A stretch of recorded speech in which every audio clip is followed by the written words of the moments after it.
Hello friends, welcome to game. कैसे दोस्तों सभी? The most awaited topic that is wedge friction. लो भैया पंकज, गुटके वाला क्वेश्चन करा दो सर। लो भैया गुटके वाला क्वेश्चन करा देता हूं भैया। पंकज बेटा, गुटके वाला क्वेश्चन करेंगे आज हम। गुटका खा लिया नहीं खा लिया तुमने पहले बताओ। बिना गुटका खाई नहीं करेंगे, ठीक? बिना गुटका खाई नहीं करेंगे, गुटका खाना जरूरी है पहले। ठीक बोलो जुबा केसरी। ठीक, तो गुटका खा लेना फिर गुटके वाला क्वेश्चन करेंगे। चलिए, तो वेज फ्रिक्शन क्या होता है तो लिखो इसमें। सबसे पहले वेज का मतलब क्या है, हेडिंग डालो veg.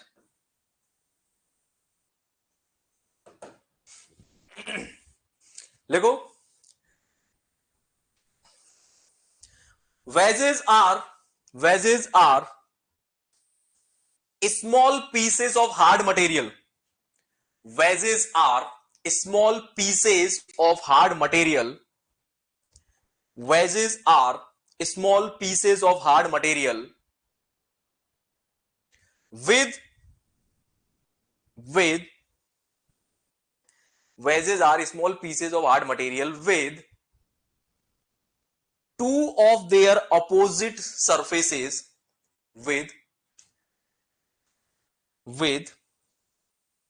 two of their opposite surfaces with two of their opposite surfaces not parallel to each other.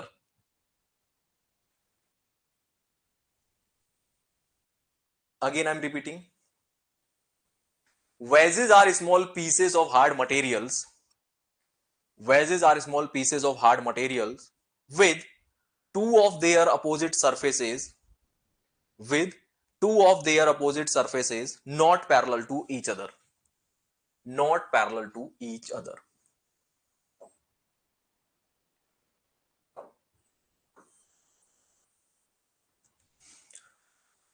कोई बॉडी है इस तरह से,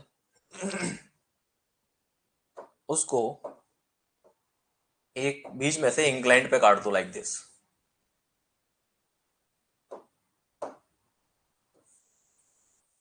बन गया वेज। अब इन दोनों को अलग अलग करके अगर मैं देखूं, ध्यान देंगे please.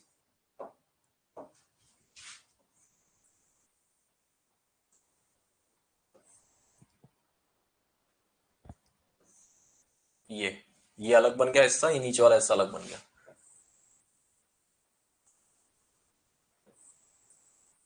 They are called the wedges. ठीक है,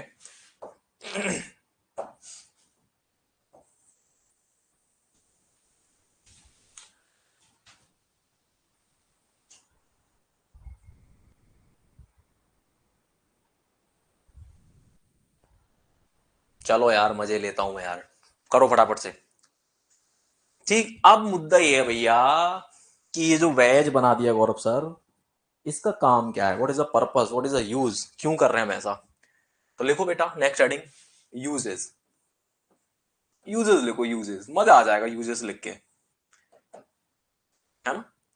Y we are making this kind of stuff, why we are making this. Basically ये काम करता है वेज की, वेज वेज वेज ये होता है एक्चुअली, है ना?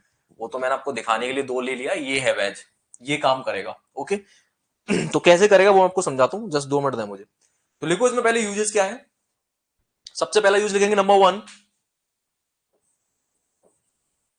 Lifting of lifting of lifting of machinery.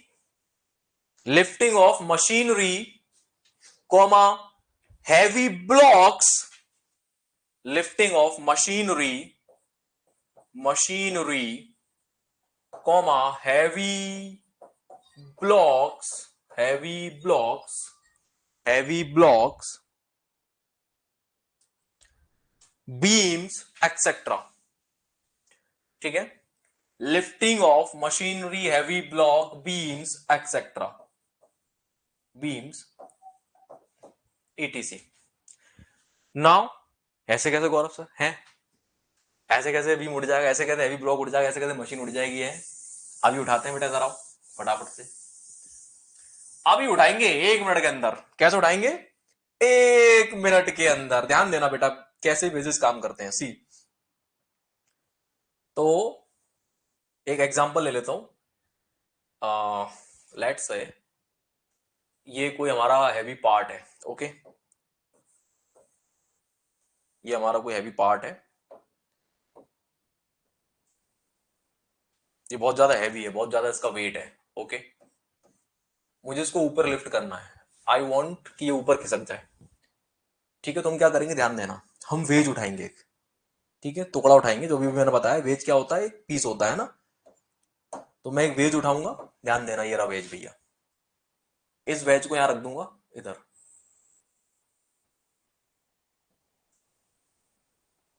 ध्यान देना, अभी आप बोलोगे सर चरण कहां है, रख दिया, उसके बाद ये वेज है बेटा, ये वेज किससे बनेगा, ये हार्ड मटेरियल से बनेगा, पहली condition, hard and strong material, ठीक है, हार्ड एंड स्ट्रॉन्ग मटेरियल, पहली चीज। अब इस पे हम क्या करेंगे, फोर्स लगाएंगे,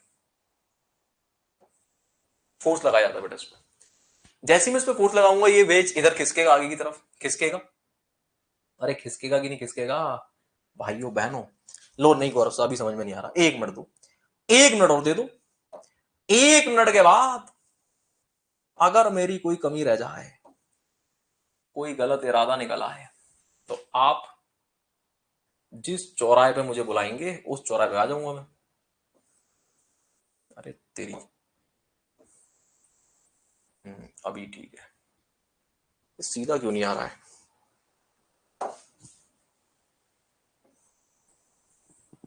अब आया,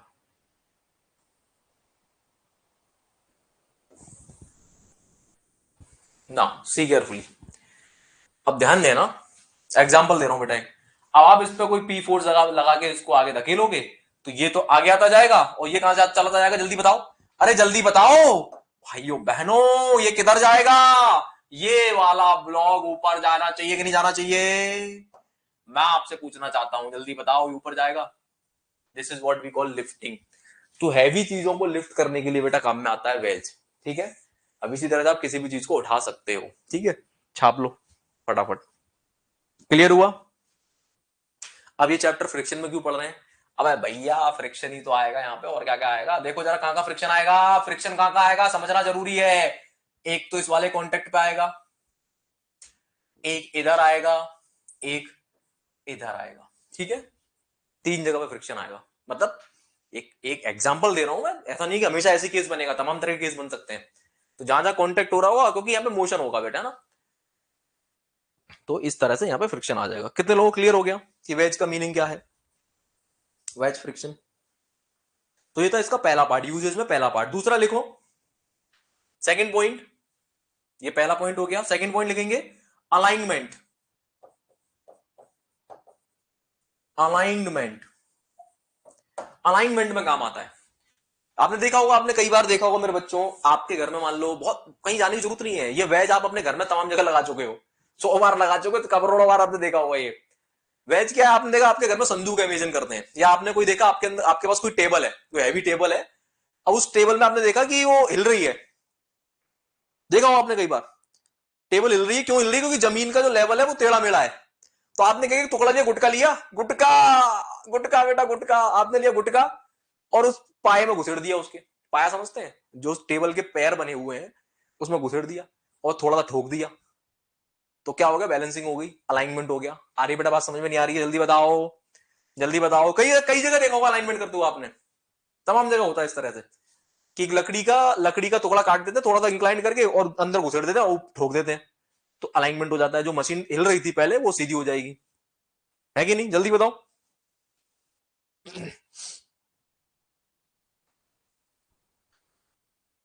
ठीक ना, नेक्स्ट पॉइंट लिखेंगे, तीसरा इसका जो काम है, एक और तीसरा काम, तीसरा काम लिखो, to make places, to make places, हमारे घर में अलमारी के नीचे लगा हुआ है, क्या बात है, क्या बात है, मजा आ गया। तो लिखो, to make places for inserting lifting devices, to make places, to make places for, for inserting lifting devices, to make places for inserting lifting devices.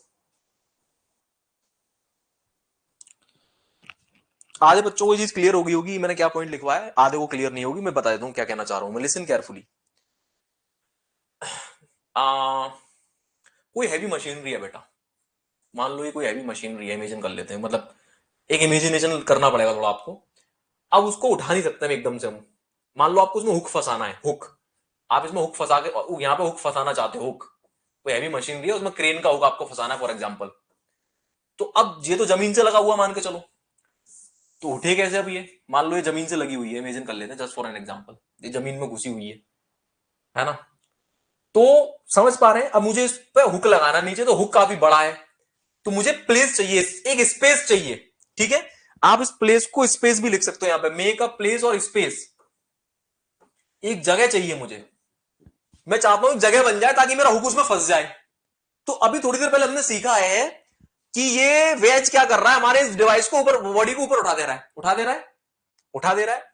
तो इतना दिमाग में बैठा हो कि ऐसी कंडीशन बन सकती है कि जहां पे कोई बहुत हैवी मशीन होगी कोई, समझो, इमेजिन करो जरा, और मुझे उसमें हुक फंसाना, हुक फंसाने के लिए जगह नहीं मिल रही है मुझे, तो मैं वेज की हेल्प से उसको थोड़ा सा ऊपर उठा दूंगा। वेज, वेज ऐसा तो नहीं कि वेज जो भैया पूरी बॉडी को ऊपर उठा देगा भगवान जी की तरह है, बाहुबली की तरह जैसे उसने शिवलिंग उठा लिया था वहां पे, ऐसा तो पॉसिबल नहीं है। तो वेज क्या करेगा, वेज की एक लिमिटेड हाइट होती है, वेज ऐसा थोड़ी है कि वेज जो है 5 किलोमीटर लंबा होता है, छोटा टुकड़े टुकड़े टुकड़े होते हैं।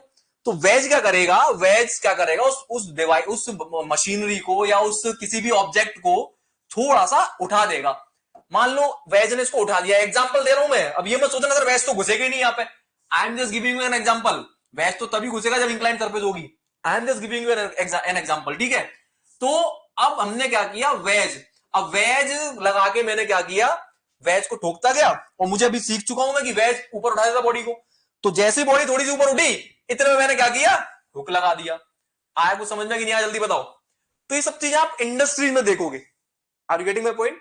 ये सब प्रैक्टिकल एप्लीकेशन आप इंडस्ट्री में देखोगे। तो कुल मिला के क्लियर क्या हुआ कि जो वेज है वो लिफ्टिंग डिवाइस को इंसर्ट करने के लिए स्पेस बना देगा, उसके बाद लिफ्टिंग डिवाइस का मुख लगा देंगे और फिर उसका पूरी बॉडी को उठा लेंगे। क्लियर हुआ कि नहीं हुआ, जल्दी बताओ।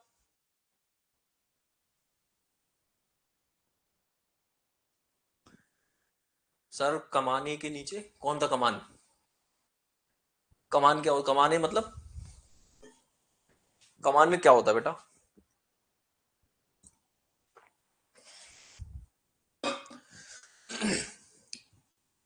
फील हुआ मैं क्या कहना चाह रहा हूं बेटा? क्योंकि वेज क्या करते हैं, ऊपर उठा देते हैं, लिफ्टिंग कैपेसिटी इनके अंदर होती है बॉडी को उठाने की। फिर एक बार स्पेस मुझे मिल जाएगा, मैं उसमें हुक फंसा दूंगा, पूरी डिवाइस, पूरी बॉडी को एक बार में फिर ऊपर उठा के एक जगह से दूसरी जगह रख दूंगा मैं। क्लियर है? आपने एक काम कई बार किया है यार, सुनो मैं बताता हूं कैसे। अपने घरों में किया है ये वाला जो तीसरा पॉइंट बता रहा हूं मैं। कोई बहुत हैवी मान लो संदूक था, या कोई हैवी फ्रीज है, कुछ भी एक्सवाइजेड हो सकता है, तो आपने देखा होगा कि वो एक बार में नहीं उठता था, तो आप उसके नीचे पहले टुकड़े लगाते थे कि हल्का जमीन से उठ जाए वो, फिर उसके बाद 4 लोग आके स्पेस बना के फिर उसको उठाते थे। कई बार किया आप लोगों ने चीज, किया है कि नहीं किया है? तो वो जो काम आप बचपन से करते हो वो वैसे ही था भाई, वो कुछ और नहीं था। ठीक है, चलिए, तो यहां तक क्लियर है। अब मैं आपका वो दुविधा दूर करूंगा पंकज भाई की, जिससे वो अचंभित हो गए थे पंकज भाई। और अगर ये पॉइंट आपके दिमाग में घुस जाए तो यहां पे आपका प्यार दिख जाना चाहिए बेटा मुझे। लिखो इंपॉर्टेंट नोट, और अभी आप बोलोगे सर चरण कहां है। लिखो important note, important note number 1, important note number 1 लिखो। In problems related to weight, sorry, in problem related to, क्या नाम है इसका, veg,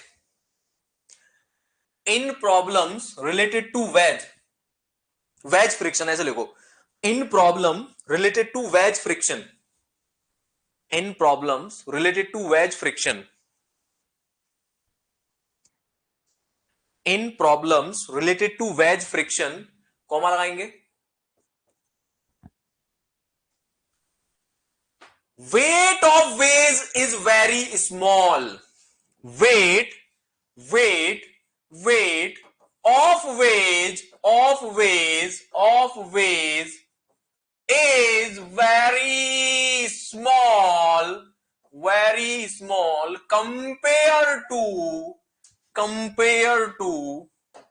very small, compare to the weight to be lifted, compare to the weight to be lifted, compare to the weight to be lifted, compared to the weight to be lifted. Hence in all problems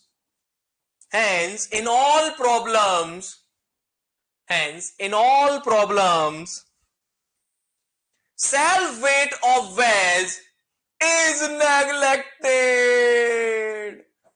Self weight of wedge is neglected. तो भैया सुबह सुबह अचंभित हो रहे थे कि गौरव sir question ही गलत लग रहा है, इसमें तो वेट ही नहीं दिया है वेज का। अब समझ में आ गया क्यों नहीं दिया था? अब आ गया समझ में क्यों नहीं दिया था प्रभु? तो बेटा वेज क्या एक छोटा सा टुकड़ा है, वेज क्या एक टुकड़ा है, ये है एक्चुअल मशीन, ये एक्चुअल ऑब्जेक्ट, तो इसका मास बहुत ज्यादा होता है। वेज तो एक टुकड़ा है, छोटा सा टुकड़ा है, तो इसके कंपैरिजन में इसका जो वेट है बहुत ही ज्यादा नेग्लिजिबल है। दैट इज व्हाई वेज के क्वेश्चंस में आपको वेज का वेट, इस वाले पोर्शन का वेट नहीं दिया जाता। आगे बेटा बात समझ में क्लियर हो गया? रिपीट कर रहा हूं, डोंट वरी। फील हुआ कि क्वेश्चन में क्यों नहीं दिया गया था? इसलिए कहता हूं, क्या कहता हूं कि अगर कोई क्वेश्चन सॉल्व नहीं हो रहा तो दो रीजन है, या तो आप मिस्टेक कर रहे हो या फिर topic is still not covered. इसीलिए बी पॉजिटिव ऑलवेज, ठीक है? चलिए एनीवेज बढ़ते हैं आगे।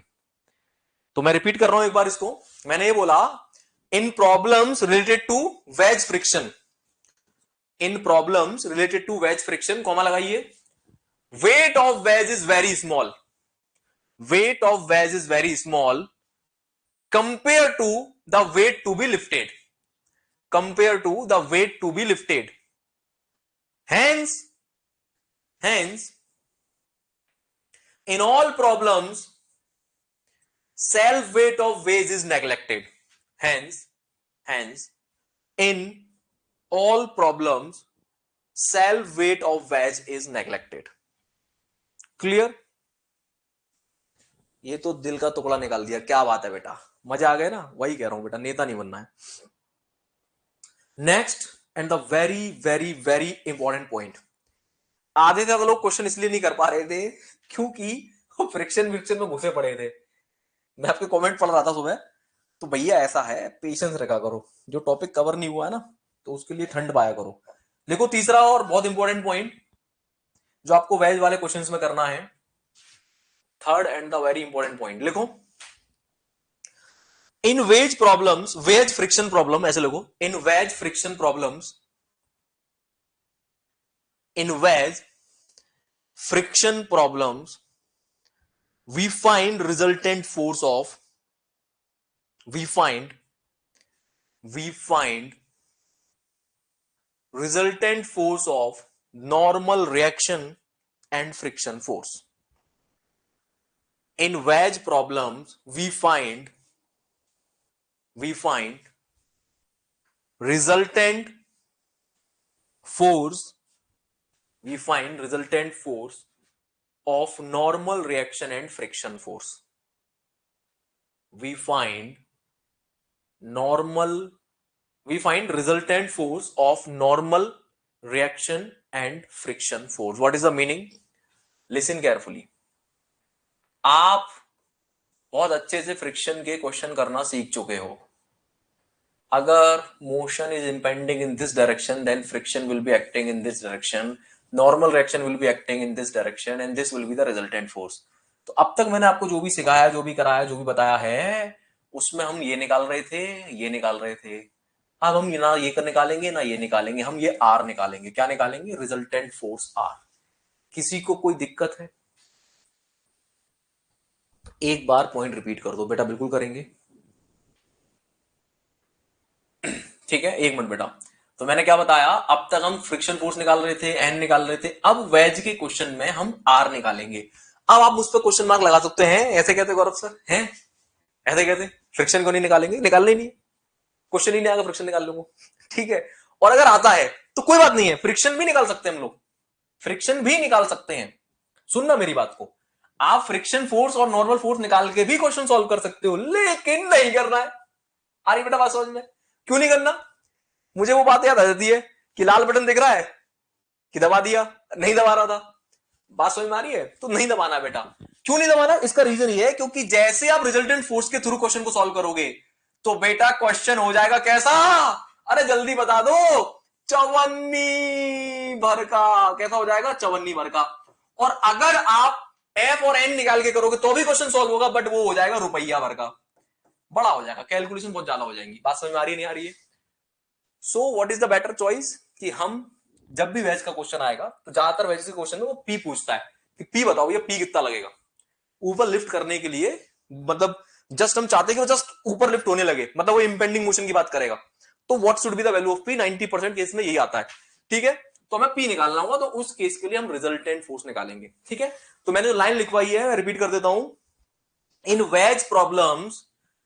इन wedge problems we find resultant force of normal reaction and friction force. In wedge problems we find resultant force of normal reaction and friction force. Okay तो ये कौन सा रिजल्टेंट है? जो लाइन मैंने लिखा है उसको समझ लो। We find the resultant force of normal reaction and friction force, ये लिखवाया मैंने। तो भैया नॉर्मल फोर्स ये रहा, फ्रिक्शन फोर्स ये रहा, इनका रिजल्टेंट हो गया आर। अब बेटा याद रखना 99.99% केसेस में वो आपसे इंपेंडिंग मोशन की ही बात करेगा, मतलब कितना फोर्स में लगाऊं कि जस्ट वो उठने वाला हो, ऐसे बोलेगा। जैसे अब तक हमने जितने क्वेश्चन करा क्या बोला है कि नीचे गिरने वाला हो, ऊपर चढ़ने वाला हो, है ना, आगे खिसकने वाला हो। तो खिसकने की बात करेगा मतलब हमेशा लिमिटिंग फ्रिक्शन की बात ही करेगा। ओके तो यहां पे बेटा हम ऑलरेडी एफ को लिमिटिंग फ्रिक्शन बोलते हैं, याद करो, लिखवाया था मैंने टर्म आपको शायद, है ना। तो if this is F that is a limiting friction, this is a normal action N, तो ये रिजल्टेंट बनेगा, बिल्कुल बनेगा। ये एंगल क्या कहलाएगा? Beta dash. याद है आपको लिमिटिंग फ्रिक्शन एंगल? याद है? हाँ बेटा दिखा रहा हूं एक मिनट। अग्रदत्ता, ओ मेरे भाई, ओ मेरे बंधु, पीछे लौटाओ। तुम 5 कदम आगे जा चुके हो, यू आर फॉरवर्ड। आप बहुत आगे हो बेटा, आप बहुत आगे पहुंच चुके हो। 5 कदम पीछे आ जाओ और जहां मैं हूं वहीं खड़े रहो बस। ना इधर का सोचो ना उधर का सोचो, सिर्फ गौरव बाबू की बात पे ध्यान दो। आप बहुत आगे चले गए बेटा, पीछे आ जाओ, ठीक है। तो याद है ये लिमिटिंग फ्रिक्शन एंगल। तो बस ये चीज यूज होंगी। तो कुल मिला के बस ये आर का यूज हमें करना है, दैट्स इट, खत्म। Okay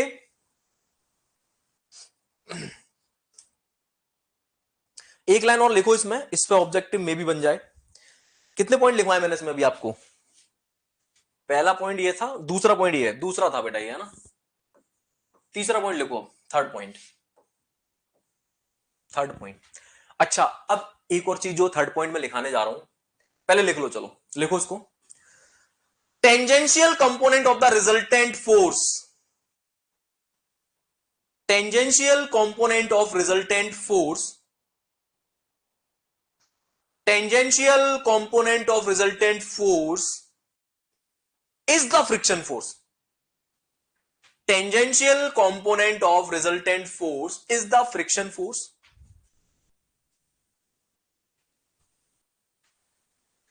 Tangential component of the resultant force is the friction force, and it will always oppose impending motion, and it will always oppose impending motion.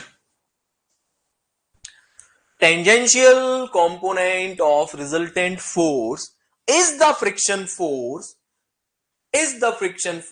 and it will always oppose impending motion.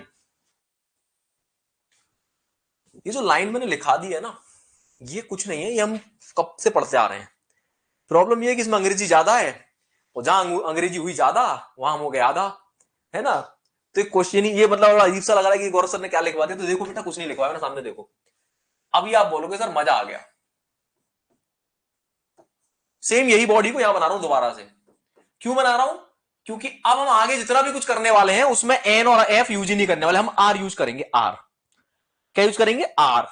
और हम सीख चुके हैं कि this angle is beta dash. मेरे बच्चों, अकल के कच्चों, ये गया नॉर्मल। ध्यान देना जरा, मजा आने वाला है, मजा।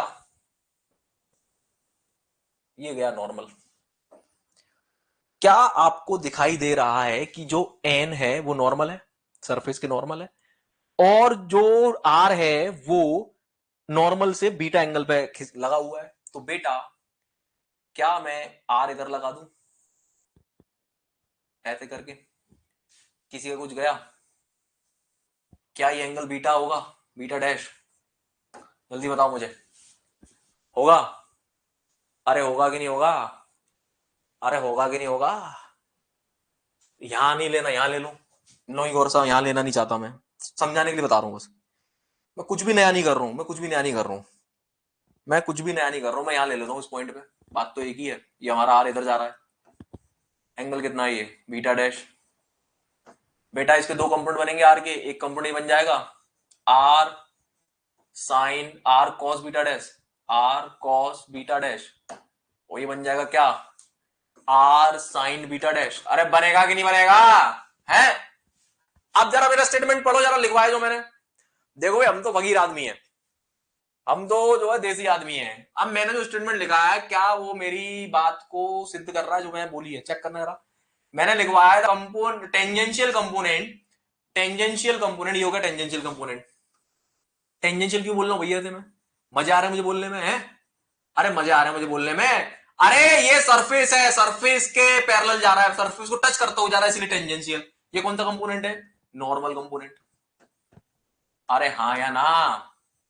तो मैंने क्या लिखवाया है कि जो रिजल्टेंट फोर्स का टेंजेंशियल कंपोनेंट होगा वो कुछ और नहीं है, वो कौन है? अरे वो फ्रिक्शन फोर्स है, जो कि इंपेंड करेगा मोशन को। तो भैया क्या है ये? जो कि अपोज करेगा इंपेंडिंग मोशन को, सॉरी, जो कि अपोज करेगा इंपेंडिंग मोशन को। तो भैया ये क्या है, अपोज करेगा कि नहीं करेगा? क्लियर है? क्लियर है?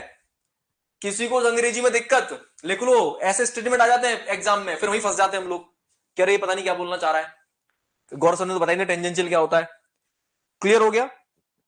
तो हमारा जो आर है उसके दो कंपोनेंट बन गए, एक tangential component, normal component. Tangential component कुछ और नहीं है, फ्रिक्शन फोर्स है, जो कि हमारे इंपेंडिंग मोशन को, हमारे मोशन को क्या करेगा, रेजिस्ट करेगा, अपोज करेगा। ठीक है, चलो क्या बात है, खत्म।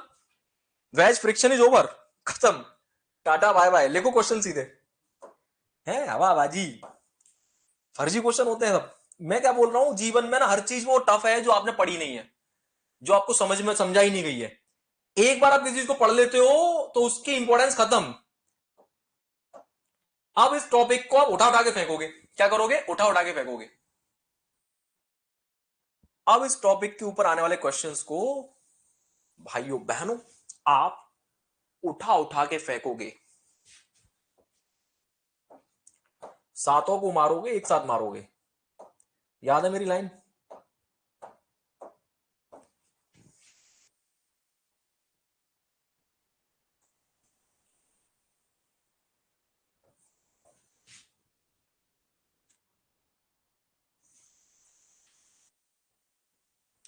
तो एक क्वेश्चन करते हैं। कहां है क्वेश्चन? क्वेश्चन लेके आया था मैं, क्या क्वेश्चन था भूल गया मैं। अच्छा ये था, इस तरह से कुछ दिया हुआ है बेटा, ये यहां पे वेज लगा दिया है। बेटा वेज है, नॉन वेज नहीं है, ध्यान रखना, ठीक है?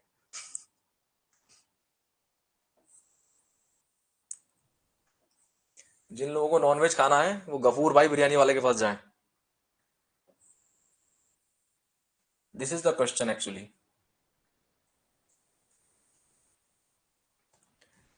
ये है, ठीक है? और ये असाइनमेंट का ही क्वेश्चन है बेटा, है ना? जिन लोगों को कल तक दिक्कत हो रही थी ना, अब वो इस क्वेश्चन की बकिया उखेड़ देंगे। क्या कर देंगे? बकिया उखेड़ देंगे। बकिया उखेड़ना समझते हैं आप लोग? मतलब समझ जाओ, आग लगा देंगे। आई थिंक ये 20 डिग्री का एंगल दिया था, असाइनमेंट के क्वेश्चन है बेटा, यहां पे पी फोर्स लगाया था कुछ। क्वेश्चन ये था कि what is the value of P just to move this weight upward, ऐसा कुछ क्वेश्चन था, है ना? चेक कर लो, असाइनमेंट का क्वेश्चन है बेटा। क्या बात है बेटा, क्या बात है, बहुत बढ़िया। चलो, तो ये शायद वेट दिया गया था इस वाले ब्लॉक का 20 kg, सॉरी 20 kN। असाइनमेंट के क्वेश्चन है बेटा, एक बार देख लो, मुझसे कोई गलती हो तो बता देना, ठीक है। और इसमें एक और चीज बोली गई थी, क्या बोली गई थी? अच्छा है, मेरे पास क्वेश्चन मिल गया। Determine the force P required to start the movement of the wedge as shown in figure, angle of the friction for all the surface of contact is 15 degree. Angle of friction for all the surface of contact, angle of friction for all contact surface, all contact surface is 15 degree. ये दिया गया और पूछ रहा है कि इसको आगे भगाने के लिए, मतलब इसको जस्ट मूव कराने के लिए, what is the value of P. ये बेटा आपका क्वेश्चन है। बिल्कुल बेटा, धागा खोल देंगे अब, ठीक है। तो देखिए, ऑलवेज रिमेंबर, गौरव बाबू के बाद मरते दम तक याद रखना, फ्रिक्शन के क्वेश्चन में अगर आप गलती करना नहीं चाहते तो always make free body diagrams. जीवन में कभी गलती नहीं होगी, ठीक है, कभी भी गलती नहीं होगी अगर आप फ्रिक्शन के क्वेश्चन में क्या करेंगे, फ्री बॉडी डायग्राम बनाएंगे। तो दोस्तों आते हैं, बनाते हैं इसका फ्री बॉडी डायग्राम। थोड़ा सा नया कॉन्सेप्ट है, इसलिए समझने में थोड़ा टाइम लग सकता है आपको, लेकिन मेरा प्रॉमिस है, एक बार ध्यान से देख लोगे, फेंक दोगे उठा के इसको। चलिए दोस्तों, तो बनाते हैं फ्री बॉडी डायग्राम। इसको देने का मीनिंग क्या है, अगर क्वेश्चन ने ये लैंग्वेज दी हुई तो इसका मतलब क्या है, वो हमें इनडायरेक्टली म्यू दे रहा है। तो म्यू निकाल लो फटाफट से। म्यू क्या होता है बेटा?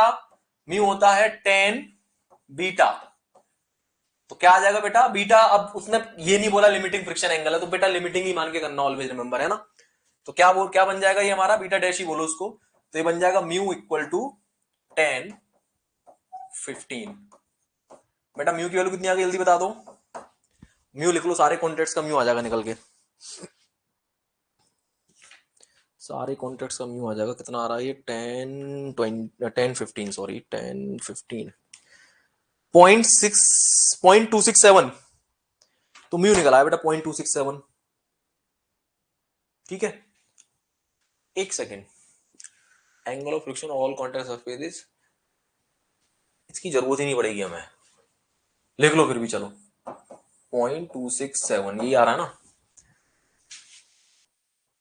0.267, इसकी जरूरत पड़ेगी नहीं हमें, बताता हूं क्यों नहीं पड़ेगी, फ्रिक्शन तो निकालने नहीं है, ठीक है।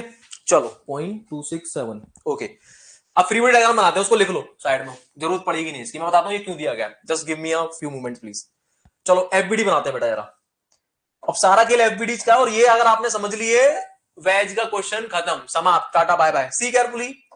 मजा चालू होने वाला है, नजर आपकी सामने, ये रहा आपका वो हैवी वाला वेट। बेटा सारा खेल यहां पे छुपा हुआ है, बस सारा खेल यहां पे छुपा हुआ है, बस ध्यान देना दोस्तों। इस जगह पे ध्यान, अब पहले यहां पे फ्रिक्शन की डायरेक्शन देखना बड़ा जरूरी है, ध्यान दो जरा। ये कौन है? पी। पी आगे जाएगा, पी आगे जाएगा, पी जब आगे जाएगा तो पी पे, इस सरफेस पे फ्रिक्शन कितना? पी पे। पी मतलब इस बॉडी पे, body number 1, body number 2। Body number 1 आगे जाएगी, बॉडी नंबर 1 आगे जाएगी, यानी बॉडी नंबर 1 का मोशन इस तरफ है, इसका मतलब बॉडी नंबर 1 पे फ्रिक्शन किधर होगा? इस तरफ होगा। हाँ या ना? हाँ या ना? हाँ या ना? अगर बॉडी नंबर 1 पे फ्रिक्शन इस तरफ है, let's take this is F1, तो बॉडी नंबर 2 पे फ्रिक्शन किस तरफ होगा बेटा? इधर होगा कि नहीं होगा? अग्रीड? एक एक बारीकी समझ लो, फिर इस क्वेश्चन को उठा के फेंक दोगे। नॉर्मल रिएक्शन किधर होगी बेटा? नॉर्मल रिएक्शन ऐसे होगी, इस सरफेस के ठीक 90 डिग्री पे। तो हमारा रिजल्टेंट कुछ इधर जा रहा होगा कि नहीं जा रहा होगा, जल्दी बताओ, जा रहा होगा कि नहीं जा रहा होगा? अरे बता दो, बिल्कुल जा रहा होगा बेटा। तो इसको मैं R1 बोल देता हूं। तो कुल मिला के, जैसा कि मैंने बोला, ना तो हमें N यूज करना है, ना हमें F1 यूज करना है, हमें R यूज करना है। इस सबको हटाओ, और यहां पे एक R जा रहा है, बात खत्म। ये रहा। अब एक चीज थोड़ा साइड में देखेंगे जल्दी से, ये है हमारी सरफेस, ये है फ्रिक्शन फोर्स F, ये है N, और ये कौन है बेटा? ये है R। ध्यान देना, जो मजा आने वाला है, ये है R, ये है N। बेटा एंगल कितना होगा, जल्दी बताना मुझे, जल्दी से। ये एंगल कितना होगा? Any one from the class, जल्दी से नोट्स पढ़ लो फटाफट से। ये एंगल कितना होगा जल्दी बता दो भाइयों बहनों, ये एंगल कितना होगा?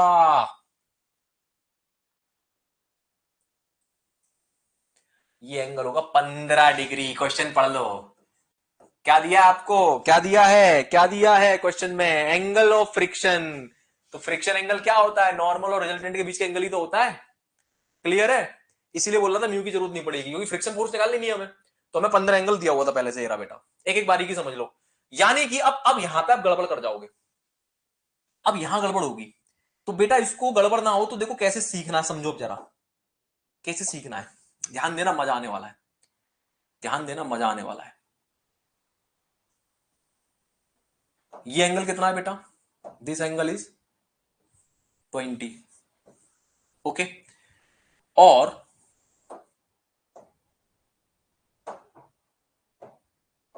मैं एक्सप्लेन कर रहा हूं इसलिए थोड़ा टाइम लेके करूंगा। आप आराम से एक जवाब प्रैक्टिस कर लोगे, 2 मिनट में हो जाएगा। ध्यान देना बेटा अब जरा।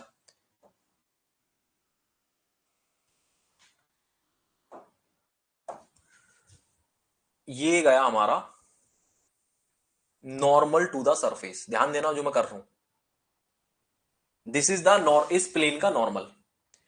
तो इस प्लेन से ये नॉर्मल है, लिख भी देता हूं मैं यहां पे। This is the normal to the plane.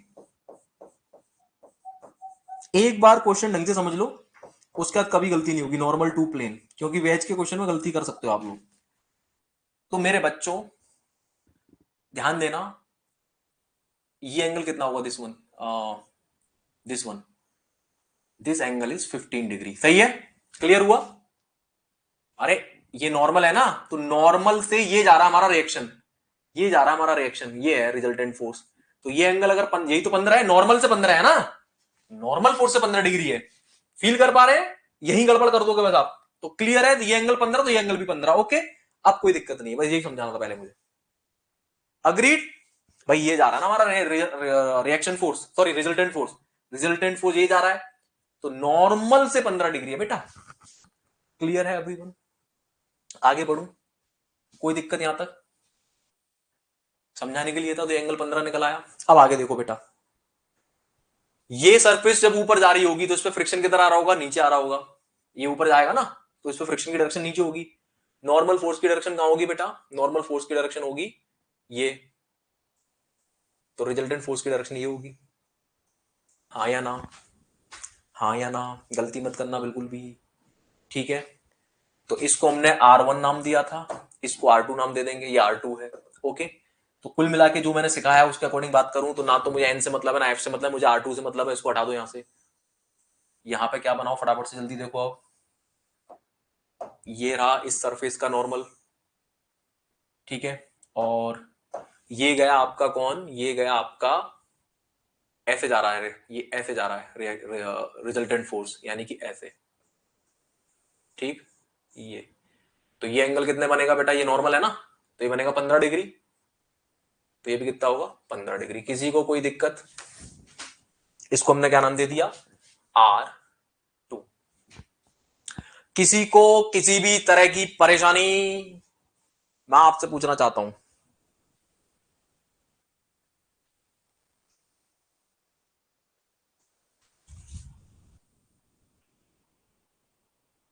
Done, very good. आगे देखो फटाफट से। इसके अलावा बेटा ये कौन है? ये है इस बॉडी का सेल्फ वेट, जो कि कितना दिया है? 20 किलो न्यूटन। मेरे बच्चों, अकल के कच्चों, अब आप समझ जाओगे कि गौरव सर क्यों फ्रिक्शन फोर्स निकालने की मना कर रहे थे। ठीक है, अब आप समझ जाओगे कि गौरव सर फ्रिक्शन फोर्स निकालने की मना कर रहे थे। बेटा क्या बोला उसने कि जस्ट मूव करे, इंपेंडिंग मोशन है, मतलब होने वाला है, मतलब उस पॉइंट पे स्टैटिक ही होगा वो, है ना। तो स्टैटिक का मीनिंग क्या है? इक्विलिब्रियम। और अगर इक्विलिब्रियम मेंटेन है, और अगर 1 2 और 3 फोर्सेज है, 1 2 और 3 फोर्सेज है, 1 2 और 3 फोर्सेज है, तो मैं मुंह उठा के क्या लगाऊंगा? मैं मुंह उठा के लगाऊंगा लामीज थ्योरम। कौन सी थ्योरम बेटा? Lami's theorem. कुछ नहीं करना बेटा, वेज के क्वेश्चन में लामीज थ्योरम लगती है, इसलिए फ्रिक्शन फोर्स नहीं निकाला जाता है। ठीक है, आ जाओ फटाफट, जब तक वो पूछे ना। ओके, और मेरे एक्सपीरियंस के अकॉर्डिंग बहुत कम केसेस में फ्रिक्शन पूछा जाता है वेज के क्वेश्चन में। आगे देखो फटाफट से। अब तो बेटा इन सारे, एक और चीज, इक्विलिब्रियम मेंटेन है तो इन तीनों को कॉन्कुरेंट होना ही पड़ेगा, होना ही पड़ेगा। अब आप कहोगे गौरव सर ये तो ऐसे निकल के जा रहा है, अबे पैरेलल नहीं है ये यहाँ, ये एक्चुअली वो तो वैस दिख नहीं रहा ना, मैं यहाँ पे भी लग सकता है ये, तो तीनों एक दूसरे को कट करेंगे और एक पॉइंट पे आगे मिलेंगे। तो सुनो बेटा अब इनको रीअरेंज कर लेते हैं फटाफट से। देखो ये गया आपका 20 किलो न्यूटन, 20 किलो न्यूटन। इधर कुछ जाएगा आपका ऐसे करता हुआ ये वाला फोर्स R1, रीअरेंज कर रहा हूं, और इधर कुछ जाएगा आपका ऐसे करता हुआ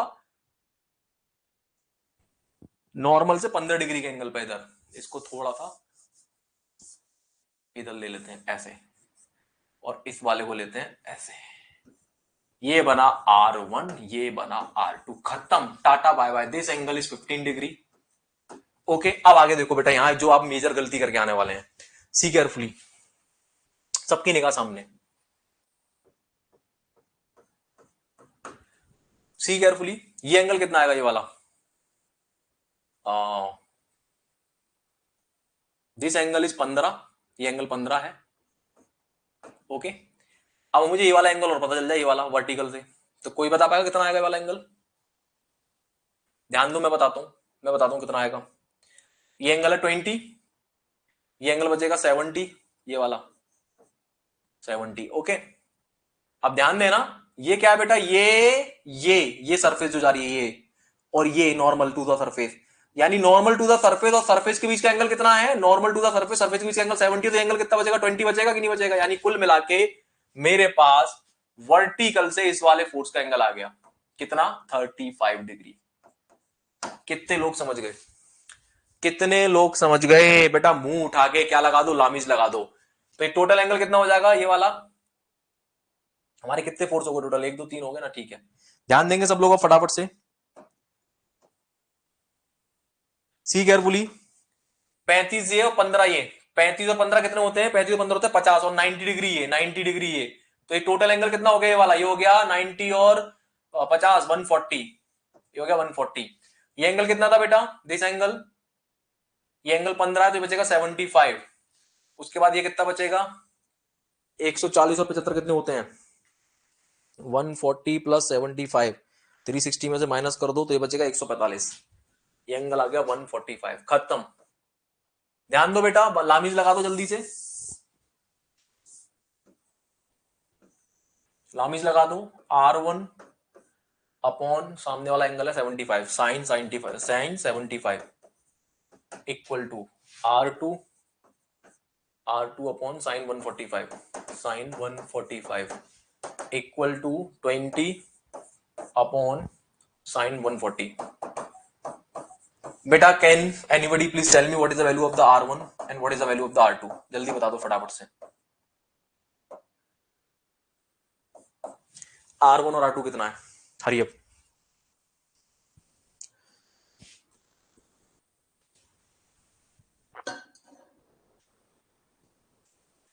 R1 और R2 कितना है?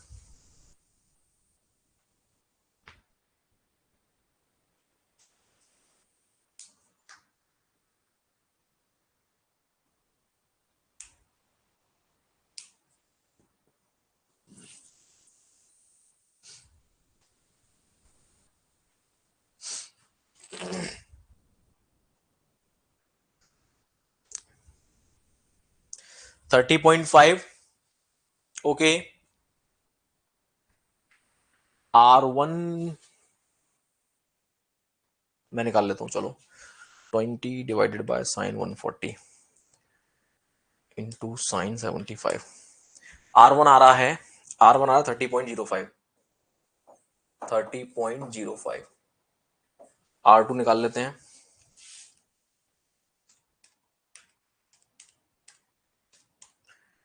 Into sine 145, 17.84, 17.84। R1 R2 बेटा आपके सामने आ चुके हैं। तो होगी हमारी फर्स्ट बॉडी सॉल्व। अब आ जाओ फटाफट से सेकंड बॉडी पे। सेकंड बॉडी कौन है हमारा, वेज। अब सेकंड बॉडी वेज को देखेंगे जल्दी से सब लोग फटाफट से, और अभी आप बोलोगे सर मजा आ गया। सी केयरफुली,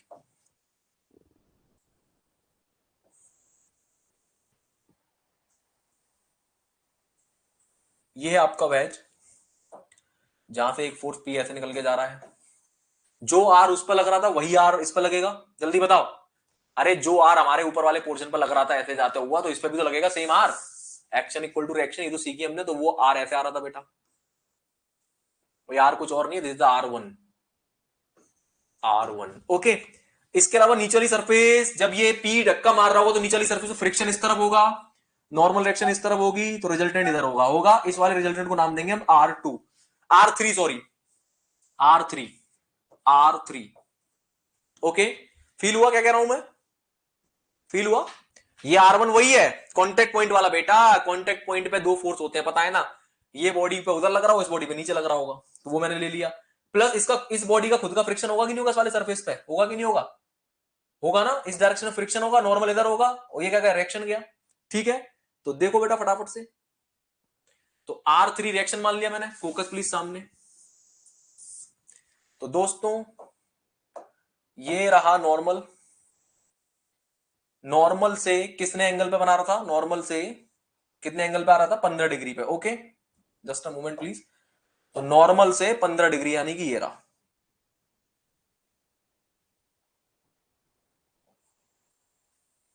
ये गया R3। ये एंगल हो 15 डिग्री, तो ये 15 है, तो फिर कौन सा 15 बनेगा? ये वाला, ये 15 डिग्री हो जाएगा। सही है ना? चेक कर लेना, मैं एंगलों को देख के थोड़ा कंफ्यूज हो जाता हूँ। हाँ सही है। क्लियर? क्लियर है भाइयों बहनों? तो ये एंगल 15 डिग्री हो गया हमारा। बस खत्म। अरे खत्म, टाटा बाय बाय। इधर आओ फटाफट से, इस वाले को देखो जल्दी से, इस वाले को देखो, इस वाले को देखो बेटा, इस वाले को देखो। कहाँ है? ये रहा। R2 को देखो, सॉरी R1 को। R1 लगेगी ना? हाँ ठीक है। तो R1 ये रही, ध्यान देना बेटा सब लोग। R1 ये जा रहा है, एक मिनट लगेगी, फटाफट से देखना जरा। ये R1 ऐसे जा रहा है, फोकस प्लीज सामने। ये एंगल कितना है बेटा? 35 है ना, ये वाला एंगल। तो ये एंगल 35 होगा R1 का, ये R1 ही तो है। 35 होगा। तो मैंने ऐसा क्यों किया? चीजों को आसान करने के लिए। इधर आओ फटाफट से, यानी कि जब ये इधर आ रहा होगा ऐसे करके आगे, तो ये 35 का एंगल होगा। ओके, कोई दिक्कत किसी को? फटाफट से लामीज लगा दो। ये देखो जल्दी से रीअरेंज करके। P गया इस तरफ, ये गया इस तरफ R1, और R3 गया इस तरफ। तो R3 नॉर्मल से जा रहा है 15 डिग्री पे, ये आ रहा है 35 डिग्री पे। खत्म बेटा, हो गया सॉल्व। क्या बचा है इसमें? खत्म। P हमें निकालना था, R1 हमें पता है, R1 की वैल्यू हमने निकाली है कितनी? 30.05। इसकी जरूरत ही नहीं पड़ेगी R3 की, R3 को साइड कर दो। तो देखो बेटा, ये एंगल कितना बचेगा? दिस एंगल, ये 15 है, ये 35 है, 15 35 होते हैं, 15 और 35 होते हैं 50, तो बचेगा 130। 130 ठीक है, 130। तो लामीज लगा रहा हूं, P divided by sign 130। Angle देख लेना, मैंने एंगल की मिस्टेक ना कर दी हो कहीं, ठीक है। और R1 के सामने वाला एंगल कितना बचेगा बेटा? 15 ये है, और 90 ये है, तो टोटल एंगल हो गया टोटल मिला के 105। तो R1 divided by sine 105। R1 की वैल्यू पुट कर दी मैंने 30.05 डिवाइडेड बाय साइन 105। खत्म वेज बेटा, वेज खत्म हो गई। अब नॉन वेज आएगा बेटा, छाप लो फटाफट, यहां तो P निकाल लो। खत्म खत्म खत्म खत्म, कुछ भी नहीं है। तो 30.05, 30.05 divided by sine 105 into sine 130, sine 130। तो कितना आ रहा है बेटा? 22 पॉइंट समथिंग कुछ आंसर आ रहा है। 30.05 divided by sine 105 into sine 130, 23.83, 23.83, 23.83 is the answer. हाँ तो पंकज भैया, हाँ सारी स्लाइड कॉपी करा दूंगा, 1 मिनट। पहले बताओ समझ में आ गया? मैंने एक्सप्लेन किया इसलिए मुझे टाइम लगा है, आपके लिए छुट्टी का काम है अब ये। फट फट फट फट रिएक्शन लगा देनी है, एंगल वेंगल देख लेने हैं और लामी लगा के आंसर आ जाएगा 2 मिनट के अंदर। याद रखना इस टाइप के क्वेश्चन में पहले अपर बॉडी को सोल्व किया जाएगा और फिर सेकंड टाइम दूसरे स्टेप में इसको सोल्व किया जाएगा, सेकंड बॉडी को, मतलब वेज को। खत्म, आ गया मजा। तो ये होता है वेज फ्रिक्शन यार, क्या है इसमें, है खत्म, कुछ नहीं है, कर लो फटाफट से।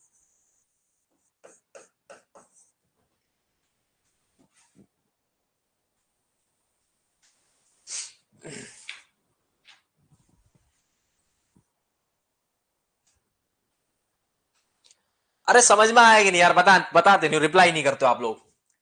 अरे क्लियर हुआ, गुटका इतना आसान था, क्या बात है बेटा, मैं वही तो कह रहा हूँ बेटा, देखो जो चीज नहीं पढ़ते वो टफ लगती है हमें, एक बार किसी चीज को पढ़ लेंगे तो फिर चवन्नी है फिर वो, कोई बात नहीं है। सर एक बार 35 डिग्री समझा दो कैसा है, पहले बॉडी में 1 मिनट लगेगी बेटा समझाने में, ये रही पहली बॉडी, इधर आओ, कोई दिक्कत नहीं है, 35 कैसा है 1 मिनट में समझाता हूं बेटा, इधर देखो। अभी आप बोलोगे सर मजा आ गया, एक काम अंडू करो उसको, अगले पेज पर समझाता हूं। अभी आप बोलोगे 35 ये वाला एंगल ना, ये वाला एंगल 35, जल्दी बताओ रिप्लाई में, दिस वन, दिस वन ना, हाँ बहुत आसान है, प्रैक्टिस करना, इसकी कोई दिक्कत नहीं है। अबे इससे आसान कुछ है ही नहीं। आगे देखो, अब बच्चा पूछ रहा था 35 कैसे आया, बेटा अभी बताते हैं कैसे आया, इधर देखो, ये है आपकी वो सरफेस वेज वाली अपर बॉडी की, ठीक है, ये है हमारा हॉरिजॉन्टल, तो मेरे बच्चे ये होगा वर्टिकल, होगा horizontal vertical, don't get confuse. अब देखो एक नई चीज, ये कौन होगा, ये ये कौन है, ये इस सरफेस पे, ये हमारी एक्चुअल बॉडी की surface, this is the surface, this is the surface of body. तो ये हमारी सरफेस के नॉर्मल होगा कि नहीं होगा, ये हमारी सरफेस के नॉर्मल होगा, यानी कि हमारा नॉर्मल फोर्स इस डायरेक्शन में एक्ट करेगा, यस और नो, यानी कि हमारा नॉर्मल फोर्स इस डायरेक्शन में एक्ट करेगा कि नहीं करेगा, ये नॉर्मल फोर्स है एन, रिजल्टेंट इस डायरेक्शन में एक्ट करेगा, ये फ्रिक्शन फोर्स होगा। चलो मैंने फ्रिक्शन ट्रायंगल ही बना दिया पूरा, ले लो भाई, और बताओ, ये नॉर्मल फोर्स एन है, ये फ्रिक्शन फोर्स एफ है, और ये रिजल्टेंट फोर्स आर है। मेरे भैया क्वेश्चन में क्या दिया है, क्वेश्चन में ये वाला एंगल 15 डिग्री दिया है कि नहीं दिया है, बिल्कुल दिया है गौरव सर। आगे देखो, क्वेश्चन में इस सरफेस का हॉरिजॉन्टल से ये वाला एंगल 20 डिग्री दिया है कि नहीं दिया, बिल्कुल दिया है गौरव सर। ये टोटल एंगल यहां से लेके यहां तक 90 डिग्री है, तो ये कितना बचा, ये कितना बचा, 70 डिग्री बचा। आगे देखो, अब ये नॉर्मल कौन है, ये normal to surface, normal to surface, surface के ये नॉर्मल है, यानी कि ये और सरफेस, ये और सरफेस मिलके कौन सा एंगल बनाएंगे, ये और सरफेस मिलके कौन सा एंगल बनाएंगे, 90 डिग्री बनाएंगे कि नहीं बनाएंगे, यानी कि ये एंगल 90 डिग्री होगा कि नहीं होगा, ये दोनों के बीच का एंगल, यानी कि ये एंगल 90 डिग्री होगा, होगा, तो जिस उसमें ये 70 है, तो ये कितना बचा, ये वाला, ये 20 बचा है कि नहीं बचा, बचा कि नहीं बचा, अरे बचा कि नहीं बचा। अब इसी चीज को मैं यहां बना रहा हूं, ये हॉरिजॉन्टल, ये वर्टिकल, और हमारा रिजल्टेंट ऐसे कुछ जा रहा है, ये रहा, तो 15 ये और 20 ये कितना हो गया बेटा, कितना हो गया, 35, तो ऐसे आया 35, कैसा आया बेटा, ऐसे आया 35। अब इसको सीख लो, नहीं तो मैं कर दूंगा 36 में, ठीक है, छापो फटाफट, हवाबाजी।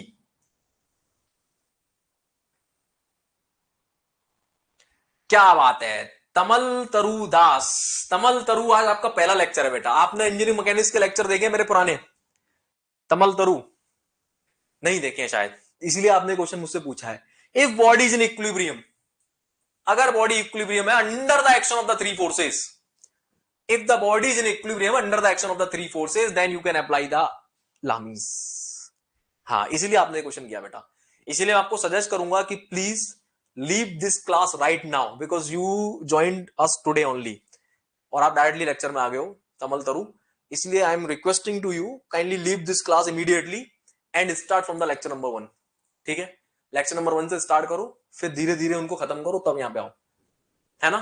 क्योंकि जब तक वो स्टार्टिंग के लेक्चर क्लियर नहीं होंगे तब तक आप ये क्वेश्चन में फंसे रहोगे कि सर ये लामीज कहां से आ गई, सर ये कैसे लग गया। I hope you understand this, है ना। तो immediately leave the class, don't waste your time here, जाओ पहले फर्स्ट लेक्चर देखो बेटा, है ना। ठीक है, क्लियर है एवरीवन। चलिए वन मोर क्वेश्चन, बाकी तमल तरु मुझे क्लास के बाद कॉल करना बेटा, है ना, मतलब after 9। One more question on गुटका। ठीक है, बोलो जुमा केसरी बेटा, सब लोग जुमा केसरी बोल दो जरा फटाफट कमेंट बॉक्स में, पंकज भाई के लिए बोलो जुमा केसरी। अब मैं आपको एक ऐसा खतरनाक क्वेश्चन देने वाला हूं जिसको देख के अच्छे अच्छे पानी भरते हैं बेटा, लेकिन आप मेरे शिष्य हो तो आप पानी भरोगे नहीं, आप पानी फैलाओगे। ये तो कोई बात ही नहीं हुई गौरव सर, ये क्या बोल रहे हो, पानी भरोगे नहीं पानी फैलाओगे। See carefully.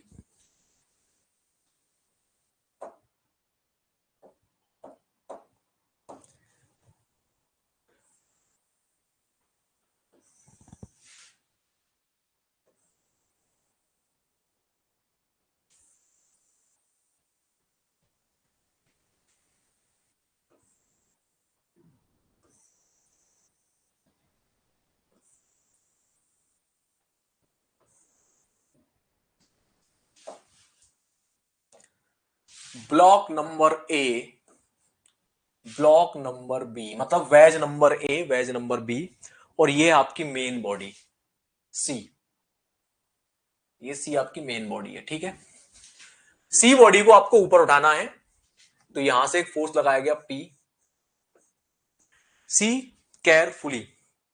सो दो वेजेस लगाए गए हैं और इसको हमें वर्टिकली उठाना है, सी को वर्टिकली उठाना है, तो भैया दोनों को दबाया जाएगा, ऑब्वियस सी बात है ना। तो आपको बताना है what is the value of P. This angle is given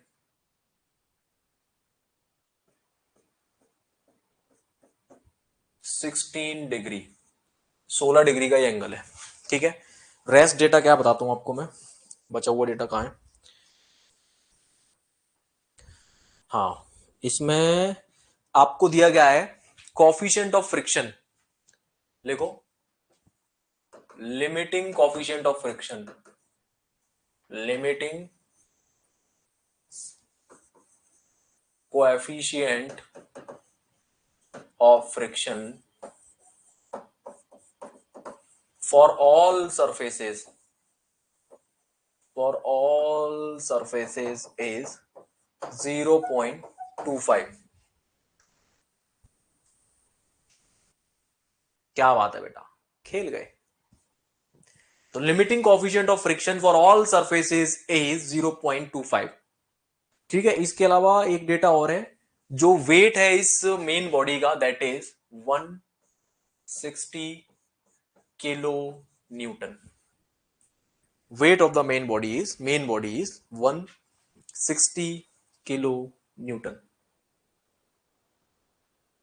16 बेटा, 16, 16 डिग्री, 16 डिग्री, 16। ठीक है, आपको अगेन सेम क्वेश्चन है कि पी की वैल्यू आपको बतानी है, करिए। मुझसे कोई उम्मीद मत करना, मैं कुछ नहीं बताऊंगा, फकीर आदमी हूं मैं, आई एम द फकीर।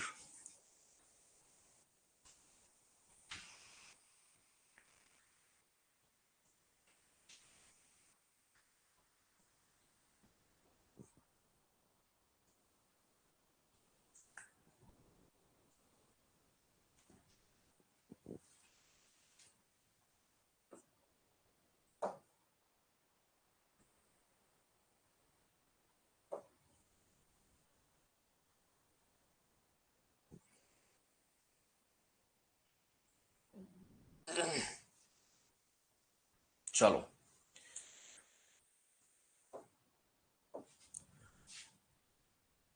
एक सरफेस ये है एक सरफेस ये है ना। बॉडी जब इधर जाएगी तो उस पर फ्रिक्शन इधर लगेगा, इस पे इधर लगेगा, ठीक है। इस पे फ्रिक्शन इधर, नॉर्मल रिएक्शन इधर, तो रिजल्टेंट इधर। तो बेटा इसका रिजल्टेंट इधर जाएगा, ये रहा R1। Due to the symmetricity इस पे भी जो रिएक्शन आएगी सेम ही आएगी बेटा, इसकी रिएक्शन जाएगी इधर R1, ठीक है। One more thing, the main concern is the direction. Always remember, when you will solve the question on wedges, then you should be very careful while taking the angles, okay। अब angle तो इस question में दिया नहीं है, but उसने हमारी help कर दी है। क्या कर दी है कि उसने बोला है म्यू इज इक्वल टू 0.25। इससे मैं tan beta dash equal to 0.25, यहां से मैं बीटा डैश निकाल सकता हूं। ये आएगा 14 पॉइंट, कितना आ रहा है चेक करना, 14.036, 14.036, ठीक है बच्चों। क्या बात है, क्या बात है, क्या बात है, बिल्कुल ठीक बेटा। तरुण भाई खेल गए यार।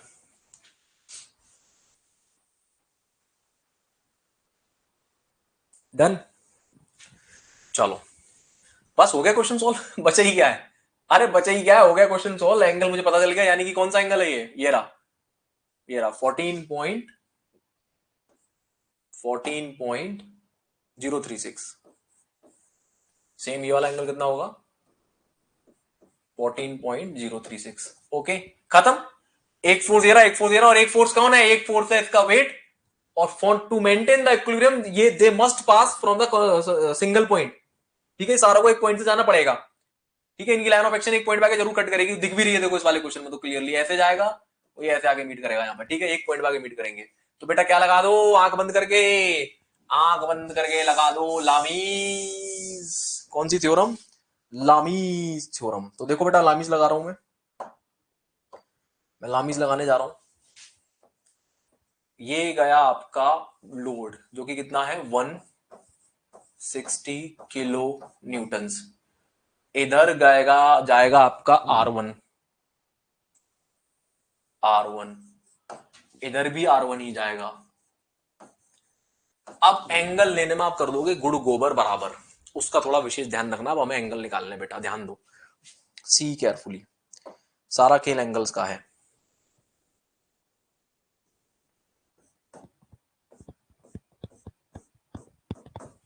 ध्यान देंगे बेटा सब लोग। इस वाले को देखें जरा, इस वाले को देख लेते हैं, चलो किसी को भी देख लो जिसका मन करे। ये लो बेटा, ये एंगल कितना है, ये एंगल 16 डिग्री। फोकस प्लीज सामने। ये यहां से जा रहा है इधर R1, ये R1 है। मुझे एंगल निकालना है वर्टिकल से, तो कितना निकलेगा, अगर ये 16 है, ये अगर 16 है तो ये कितना बचेगा बेटा, ये वाला, ये बचेगा आपका 90 में 16 माइनस कर दो तो 74, 74 ही बचेगा ना। 90 माइनस 16 74। अच्छा अब इधर आओ बेटा, ये ग्रीन वाला सरफेस, ये सरफेस है, फिर से वही कॉन्सेप्ट बेटा। किसने पूछा था, तरुण ने पूछा था, किसने पूछा था, सरफेस। और ये कौन है, नॉर्मल, दिस इज नॉर्मल। तो ये एंगल कितना बचेगा बेटा, ये वाला 16 बचेगा, ये बचेगा, यानी 16 ये, और ये कितना है, ये वाला एंगल है 14.03। तो कुल मिला के इस R1 का ये वाला एंगल कितना आ गया, इस R1 का ये वाला एंगल आ गया, यहां लिख देता हूं बेटा एंगल 16 प्लस 14.036। तो सिमिलरली ये एंगल भी कितना आएगा, सेम 16 प्लस 14.036, यानी कि 30.036 आएगा कुल मिला के एंगल। ओके खत्म हो गया क्वेश्चन बेटा, क्वेश्चन सॉल्व हो चुका है, खत्म, टाटा बाय बाय। तो लगा दो sine rule, 160 divided by sine, इसके पीछे का एंगल कितना हो जाएगा, ये 30.036 into 2, 60.0, 60.072 equal to R1 upon ये वाला एंगल कितना बनेगा बेटा, यहां से लेके यहां तक का कैसे निकलेगा 180, ये टोटल हो गया 180, ये टोटल 180, ये तो 180 में ये वाला माइनस कर दो, तो 180 माइनस 16 माइनस माइनस 14.036, यार 149.96, तो ये आ गया साइन 149.96। तो बेटा सॉल्व कर लेते हैं इसको। Sine of answer into 160 divided by sine 60.072, 92.40, 92.4, यहां से R1 जो आ रहा है 92.4 किलो न्यूटन, R1 इज 90, बेटा 92 आएगा, गलती कर रहे हो आप कहीं पे, तरुण कुमार गलती करिए आपने, 92.4 आना चाहिए बेटा R1 की वैल्यू, R1 की वैल्यू आएगी 92 पॉइंट समथिंग। ओके, अब अब अब आपके R1 आ चुका है, आपसे P पूछा गया, इस वाली बॉडी को ले लो, इस वाली बॉडी को ले लेते हैं, इसको ले लो, इसको लो, किसको भी ले लो, एक को ले लो, किसी को भी, इसको ले लो, इसको ले लो, जिसको इसको ले लेते हैं। जैसे ही मैं इस वाली बॉडी को लूंगा बेटा, देखो ध्यान से फटाफट से,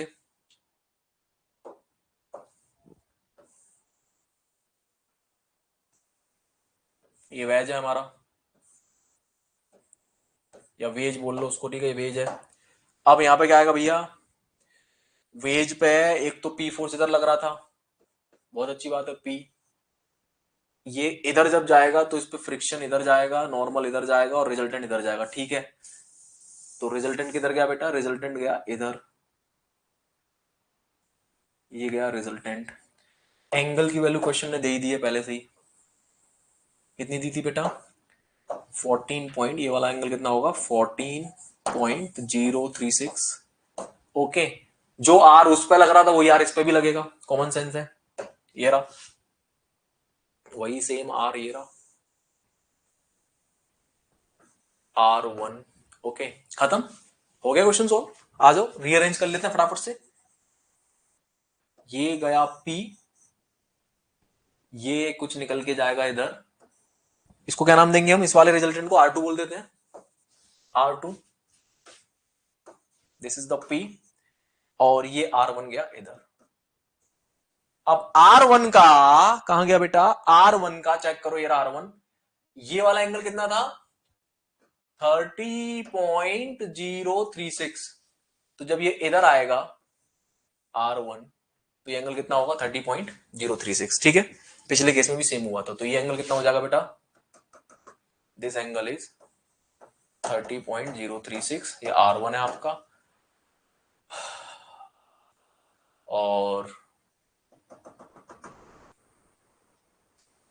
या ध्यान देंगे बेटा, ध्यान देंगे, ये है आपका R2, वर्टिकल से R2 कितना एंगल बनाएगा 14.36, तो ये कितना एंगल है 14.36, 14.036, ठीक है। तो कुल मिला के 14.036 प्लस 30.036, ये टोटल एंगल दोनों को मिला के आ गया 44.072। तो ये एंगल निकल आएगा बेटा आसानी से, 180 में से माइनस कर दूंगा मैं, 180 माइनस आंसर, ये एंगल आ रहा है 135.928, ठीक है। ये एंगल 14.036 है, ये एंगल 90 है, तो ये टोटल एंगल कितना हो जाएगा बेटा, ये टोटल एंगल यहां से लेके यहां तक का 14.036 प्लस 90, 104.036, ठीक है। क्वेश्चन सॉल्व हो चुका बेटा, खत्म। तो लगा दो इसमें sine rule, P upon sine 135.928 equal to R1, R1 की वैल्यू डायरेक्टली पुट कर दो, कितनी आई थी R1 की वैल्यू? R1 की वैल्यू थी 92.4। 92.4 सामने का एंगल ले लो, दैट इज साइन 104.036। सॉल्व कर लो बेटा, खत्म। Sine of answer 92.4 divided by answer into sine 135.928, 66.24। यहां से p की वैल्यू आ रही है 66.24। खत्म, tata bye bye. This is the answer. So this is how you can solve the question on wedges. बहुत इजी है, बहुत आसान है, एंगल का बस ध्यान रखना है। और एंगल लेना कोई बड़ी चीज थोड़ी है यार, एंगल कोई बड़ी बात है यार, है कोई बड़ी बात नहीं एंगल लेना, खत्म। तो उम्मीद करता हूं कि आपको वेज फ्रिक्शन के ऊपर चीजें समझ में आ गई होंगी। तो इस तरह से बेटा क्वेश्चन सॉल्व करने हैं, आराम से जाइए, खूब सॉल्व करिए। अब मान लो, अबे गधो सुनो, मान लो आपसे फ्रिक्शन फोर्स पूछे, भैया फ्रिक्शन फोर्स बता दो फलानी जगह फ्रिक्शन फोर्स कितना है। आप में से ऐसा कौन सा गधा है, आप में से ऐसा कौन गरीब है जो फ्रिक्शन फोर्स नहीं बता पाएगा? कोई गरीब है? अरे कोई गरीब है आप में से कि ये वाला फ्रिक्शन फोर्स नहीं बता पाए, ये वाला फ्रिक्शन फोर्स नहीं बता पाए हैं? कोई गरीब है आप में से? क्या करना फ्रिक्शन फोर्स अगर पूछ ले तो? अगर वो पूछ ले हमसे, अगर वो पूछ ले हमसे कि फ्रिक्शन फोर्स कैसे निकलेगा, तो फ्रिक्शन फोर्स कैसे निकलेगा हम उसको बता देंगे। कैसे बता देंगे? टेंजेंशियल कंपोनेंट ले लेंगे, नॉर्मल कंपोनेंट ले लेंगे। नॉर्मल पूछेगा तो आ रही है बेटा बात समझ में? आ रही है बेटा बात समझ में? अरे मजा आ गया कि नहीं आ गया? अरे मजा आया कि नहीं आया? तो बेटा गुटके के क्वेश्चन अब कैसे फेंकोगे, गुटका खा खा के फेंकोगे आप। इट इज वेरी इजी, इसलिए कहता हूं पेशेंस रखा करो, बहुत आसान है। इससे इजी कुछ है ही नहीं। नॉर्मल फोर्स निकाल के 2 मिनट के अंदर, 2 मिनट के अंदर फ्रिक्शन फोर्स निकाल दोगे आप। 2 मिनट के अंदर, 2 मिनट के अंदर फ्रिक्शन फोर्स निकाल दोगे बेटा। कैसे निकाल दोगे? 2 मिनट के अंदर। क्या बात है, क्या बात है श्रद्धा, क्या बात है ऋतिक, बहुत बढ़िया। भावना नारंग, बहुत बढ़िया, खेल गया यार, मजा आ गया। तो ये था क्या, ये था गुटके वाला कॉन्सेप्ट, ठीक है। पंकज भाई आप मजेदार आदमी हो यार। पंकज भाई का नाम एक दिन भविष्य के पन्नों में स्वर्णिम अक्षरों में लिखा जाएगा, ठीक है। क्या बात है बेटा, क्या बात है। अब एक क्वेश्चन करते हैं फटाफट से। सी एवरीवन, इस क्वेश्चन को देख के आपको मजा आ जाएगा और आप बोलोगे गौरव सर चरण कहां है। दोस्तों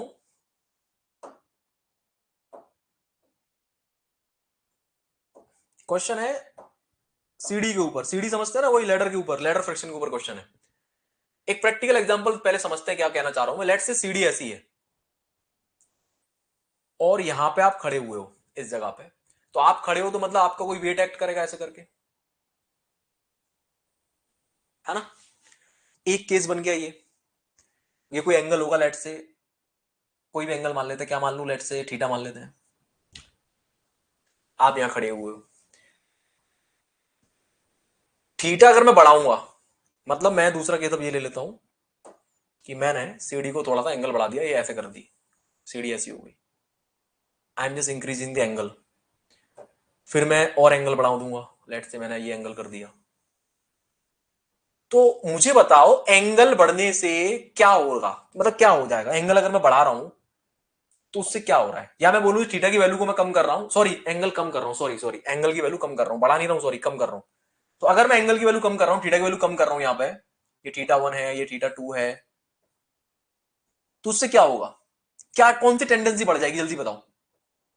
जैसे जैसे मैं थीटा की वैल्यू कम करता जाऊंगा, जैसे जैसे मैं थीटा की वैल्यू गिराता जाऊंगा, वैसे वैसे वैसे वैसे वैसे वैसे यहां पे क्या बढ़ने की संभावना हो जाएगी, स्लिप करने की संभावना बढ़ जाएगी। क्या बढ़ जाएगी बेटा? चांस ऑफ स्लिपिंग, यस और no, slipping, am I correct?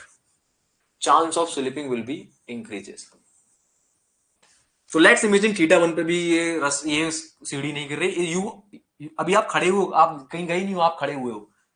Let's let's take कि वो थीटा 2 पे भी नहीं गिर रही, थीटा 3 पे भी नहीं गिर रही, एक टाइम तो ऐसा आएगा कि वो गिर जाएगी, मतलब स्लिप कर देगी, स्लिप करना चालू कर देगी। अभी इसको कोई रोक रहा है, कौन रोक रहा है? That is a static friction. एक टाइम आएगा कि ये जस्ट स्लिप करना स्टार्ट करने वाली होगी, that is the maximum value of the friction, इसको हम लिमिटिंग फ्रिक्शन बोलते हैं। हाँ या ना, जल्दी बताओ। तो एक टाइम ऐसा आएगा कि ये बस स्लिप करने ही चालू ही करने वाली होगी।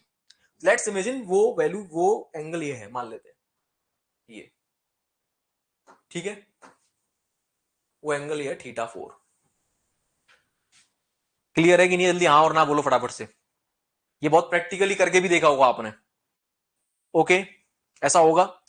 तो क्वेश्चन ही बेटा लिख लो फटाफट से, यही क्वेश्चन है, you are to determine the value of the θ4, मतलब आपको वो वैल्यू बतानी है जिसपे सीडी जस्ट स्लिप करना स्टार्ट कर दे, ठीक है। वो एंगल आपको बताना है जहां पे ये सीडी जस्ट स्लिप करना स्टार्ट कर दे, ठीक है, ये है क्वेश्चन, ठीक है। तो लिख लो, determine the minimum angle at which, determine the minimum angle at which the ladder is about to slip.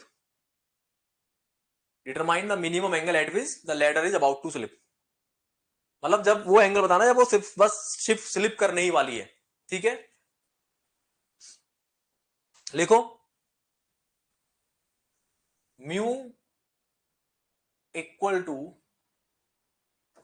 0.4 at ladder and wall, mu equal to 0.25 at ladder and floor, ठीक है।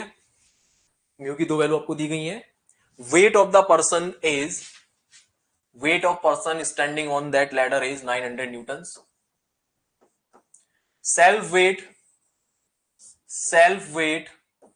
of CD, self weight of ladder is 200 newtons. Okay, इसके अलावा CD की जो total लंबाई है वो है 6 meter, length of CD is 6 meters, this point is A, this point is B, man is standing 1 meter away from the A, समझ में आ रहा है क्या बोल रहा हूं? Man is standing 1 metre away from the A से 1 मीटर, यानी यहां पे खड़ा हुआ है वो, इस जगह पे 900 न्यूटन का लोड इस जगह पे है। तो ये जो वैल्यू है ये 1 मीटर है, ए से लेके यहां तक की वैल्यू 1 मीटर है, ठीक है। लिख लो उस पॉइंट को, man is standing 1 metre away from from a से वो 1 मीटर की दूरी पे खड़ा हुआ है। आपको बताना है मिनिमम वैल्यू ऑफ थीटा, मतलब आपको θ4 बताना है कुल मिला के। मतलब मैंने समझाने के लिए इतने सारे एंगल नहीं, मतलब आपको वो मिनिमम वैल्यू बतानी है एंगल की जिस पे वो जस्ट स्लिप करने वाली हो। बताओ फटाफट से बेटा।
बिल्कुल मैटर करेगा बेटा, लेकिन इस केस में पर्सन की पोजीशन फिक्स है, वो हर बार point of contact at ladder and wall से 1 मीटर की दूरी पे है इस केस के लिए फिलहाल। बाकी डेफिनेटली दूसरा केस ये भी बन सकता है, बिल्कुल बन सकता है बेटा, पोजीशन पे भी, पोजीशन के हिसाब से भी हमारी लैडर स्लिप कर सकती है। कि बंदा यहाँ खड़ा है कि यहाँ खड़ा है कि यहाँ खड़ा है कि यहाँ खड़ा है कि यहाँ खड़ा है, बिल्कुल कर सकते सेम एंगल पे, सेम एंगल पे भी कर सकती है। बट इस बार केस क्या है, मैं बोल रहा हूँ कि पर्सन की पोजीशन फिक्स है, पर्सन इस जगह पे खड़ा हुआ है 1 मीटर की डिस्टेंस पे, ये फिक्स है। अब आपको सीढ़ी को गिराना है, ठीक है, समझ में आ रहा है। बाकी यस यू आर बिल्कुल यू आर राइट कि पर्सन की पोजीशन से भी चीजें मतलब लैडर हमारी गिर सकती है कि वो यहाँ पे खड़ा है कि यहाँ पे खड़ा है कि यहाँ पे खड़ा है कि यहाँ पे खड़ा है कि यहाँ पे खड़ा है, ठीक है, बिल्कुल हो सकता है बेटा। हाँ 200 न्यूटन का सेल्फ वेट है बेटा, सेल्फ वेट लैडर का, सेल्फ वेट। क्या लिख दिया मैंने, कुछ और लिख दिया क्या? Self, self weight, okay. सीढ़ी का खुद का वेट कितना है? 200 न्यूटन का। चलिए मैं इसका एफबीडी बना देता हूं 2 मिनट के अंदर, और अभी आप बोलोगे सर मजा आ गया, सामने देखो।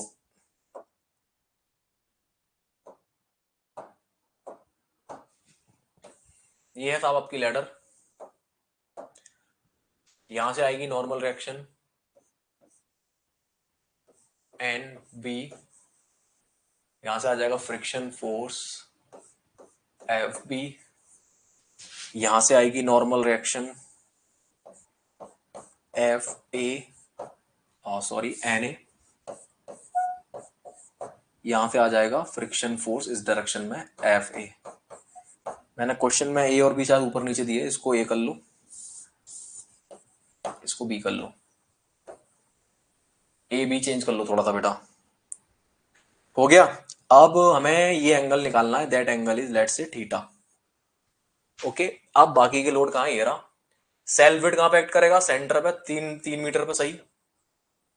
ये हो गया कितना, 200 न्यूटन। ये वैल्यू कितनी है यहां से, 3 मीटर, क्योंकि लैडर की टोटल लंबाई आपको कितनी दे रखी है, 6 मीटर। यहां से 1 मीटर की डिस्टेंस पे एक्ट कर रहा है कौन, बंदे का वेट, जो भी बंदा यहां पे खड़ा हुआ है, दैट इज 900 न्यूटन। तो ये वैल्यू यहां से कितनी हो जाएगी बेटा, 5 meters. Total length of the ladder is 6 meters. कोई दिक्कत, खत्म। इक्विलिब्रियम कंडीशन लगाओ, आंसर पाओ, खत्म। कुछ नहीं है, फर्जी क्वेश्चन एकदम, ऐसी क्वेश्चन आते लैडर में, कुछ नहीं है ये। Summation of vertical force equal to 0 लगाना एक इक्वेशन बन जाएगी, summation of horizontal force equal to 0 लगाना एक कंडीशन बन जाएगी, movement at A equal to 0 लगाना एक कंडीशन बन जाएगी, और अल्फा का क्या है, थीटा, थीटा की वैल्यू निकल के आ जाएगी 71.56। खत्म, घर पर ट्राई करो। Thank you so much, tata bye bye. फर्जी क्वेश्चन पे टाइम नहीं लगाएंगे हम, try by your own, this should be your answer. खत्म, 3 इक्वेशन लगाओ और आंसर पाओ, करो।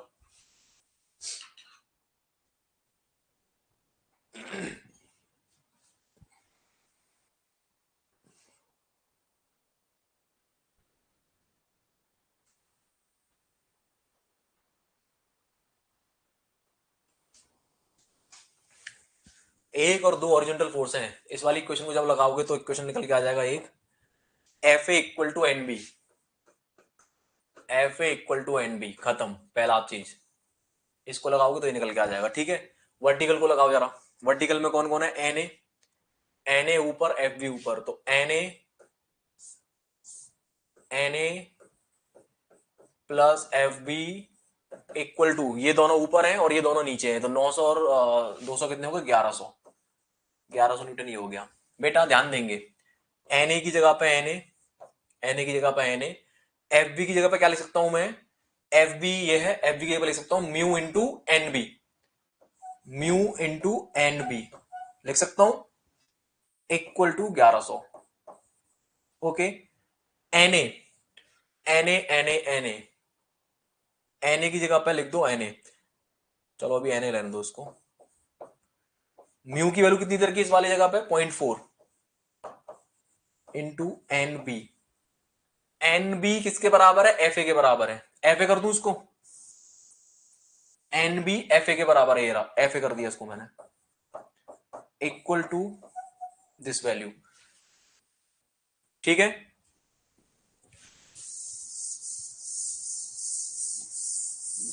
ध्यान दो फटाफट से बेटा, ध्यान देंगे सब लोग। एफ ए किसके बराबर होगा, एफ ए बराबर होगा म्यू इंटू एन ए यहां से एन ए किसके बराबर आ गया, यहां से एन ए बराबर आ गया एफ ए अपॉन 0.25 आ गया। F A upon N A की वैल्यू कितनी जाएगी, एफ ए अपॉन 0.25 आ गई, यहां पुट कर दो एन ए की जगह पे F A upon 0.25, N A की जगह पे मैंने वाली वैल्यू पुट कर दी है, plus 0.4 F A equal to 1100। F A निकला है बेटा, इसको सॉल्व कर लो, ये आ जाएगा 4 F A plus 0.4 F A equal to 1100। कितना आ गया बेटा, 1.4 F A, 1.4 F A equal to 1100। यहां से एफ ए कितना आ गया बेटा, यहां से एफ ए आ जाएगा F A F A F A F A 1100 divided by 1.4। गड़बड़ कर दिया मैंने कुछ, अरे 4.4 होगा, सॉरी, हाँ 4.4 होगा, सॉरी। 1100 डिवाइडेड बाय 4.4, 250, यहां से आ गया 250, आ गया बेटा।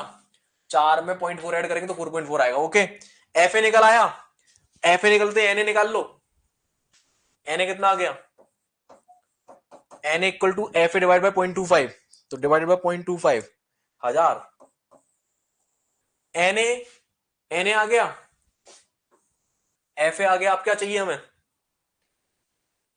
और कुछ बचा क्या, एफ ए एन बी के बराबर, एन बी भी निकल आया ये रहा एन बी, ये एन बी के बराबर भी है वाली value, this value is also equal to N B.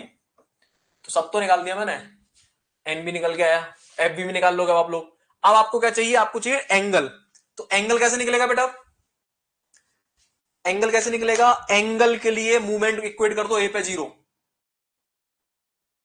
ए पे मूवमेंट को 0 कर दो, movement at A equal to 0, तो क्या बनेगा बेटा, ये तीनों फोर्स तो, ये दोनों फोर्स तो मूवमेंट देंगे नहीं, ना ये देगा ना ये देगा, क्योंकि इनकी लाइन ऑफ एक्शन यहीं से जा रही है। तो मूवमेंट देगा ये 200 इंटू ये वाली डिस्टेंस कितनी हो जाएगी, 3 cos थीटा, ठीक है। तो एक मूवमेंट बनेगा 200 इंटू 3 cos थीटा, एक मूवमेंट बनेगा 900 into 5 cos theta, plus 900 into 5 cos theta. ये बात समझ में आ रही है कहां से आ रहा है cos थीटा, कल भी बताया था मैंने ये। अगर मैं इसको ऐसे ट्राइंगल मान लूंगा ये पूरा, और ये वैल्यू अगर 3 है तो इसका ये वाला कंपोनेंट बन जाएगा cos, तो 3 cos थीटा ये कंपोनेंट बन जाएगा, और ये कंपोनेंट बन जाएगा 3 sin थीटा। तो हमें तो ये वाला कंपोनेंट चाहिए ना। सिमिलरली ये ट्राइंगल बन जाएगा, इस ट्राइंगल में ये वैल्यू बन जाएगी 5 cos थीटा, और बड़े वाले ट्राइंगल में ये वैल्यू बन जाएगी 6 cos थीटा। ओके, आगे बढ़ू तो ध्यान दें, ये दोनों फोर्स ए पॉइंट को क्लॉकवाइज घुमाएंगे और ये दोनों फोर्स एंटी क्लॉकवाइज घुमाएंगे। तो इनके द्वारा बनने वाला मूवमेंट किसके बराबर होगा, एन बी इंटू ये वाली डिस्टेंस कितनी होगी बेटा, ये वाली डिस्टेंस होगी 6 sin theta, 6 sin theta, plus F B into 6 cos theta. सारी वैल्यूज पुट करो बेटा, यहां से देखो फटाफट से, ये हो गया 600 cos theta, 600 cos theta, 600 cos theta, एक second, 600 cos theta plus 4500 cos theta, 4500 cos theta equal to NB, NB कितना था बेटा, एनबी कहा, एनबी है 250, 250 इंटू 6 कितने होते हैं बेटा, 1500, 1500 साइन थीटा। और एफ बी की वैल्यू कितनी है बेटा, एफ बी कहां, एफ बी नहीं निकाला हम लोगों ने, एफ बी निकाल लो। एफ बी कैसे निकलेगा, म्यू की वैल्यू है 0.4, म्यू की वैल्यू है 0.4, म्यू की वैल्यू है 0.4 इंटू एनबी, एनबी की वैल्यू कहां है, एनबी की वैल्यू है 250, तो 0.4 इंटू 250 करना कितना आएगा बेटा, चेक करो, 100 आएगा, है ना। 0.4 इंटू 250 इक्वल टू 100, ठीक है, 100 आ गया। तो भैया ये वैल्यू आ गई 100, एफ की वैल्यू आ गई 100 इंटू 6 कितना हो गया, 600 cos theta, 600 cos theta, 600 cos theta cancel out बेटा, ध्यान देंगे 1500 से जाएगा 3 बार, तो 3 इक्वल टू साइन थीटा, इस वाले cos थीटा को उधर ले गया, ये बचा cos थीटा, कुल मिला के ये बन गया tan थीटा, तो tan थीटा इक्वल टू 3, तो थीटा इक्वल टू निकाल लो कितना आंसर आ रहा है बेटा। ठीक है, तो थीटा कितना आएगा बेटा, tan इनवर्स ऑफ 3, 71.56, 71.56 खत्म। एंगल निकालना तो आता है ना, tan का इनवर्स ले लो। तो इस तरह से चवन्नी बेटा प्रज्ञा कैसे काम चलेगा, उल्टा कर दिया आपने। आपने कर दिया होगा आई थिंक 1/3 और फिर आपने उसका इनवर्स लिया होगा, ऐसा कुछ किया होगा। तो आगे बेटा 71.56, this is the answer. So this is how you can solve the questions on the ladders and the wedge friction and the normal conditions। ठीक है, बाकी मैं प्रैक्टिस सेशन लूंगा, एक ट्रस्ट पे भी लूंगा, इस पे भी लूंगा, पेंडिंग चल रहा है। तो इसी वीक में प्लान कर लूंगा ट्रस्ट का एक सेशन यूट्यूब पे, अगले वीक में प्लान कर लेंगे फ्रिक्शन का एक सेशन यूट्यूब पे। ठीक है, from tomorrow I will be starting the next topic. So thank you so much for your patience. मुलाकात करते हैं नेक्स्ट लेक्चर में, तब तक के लिए जय हिंद, जय भारत, बाय बाय। छाप लो लेकिन, ठीक है, छाप लो आराम से।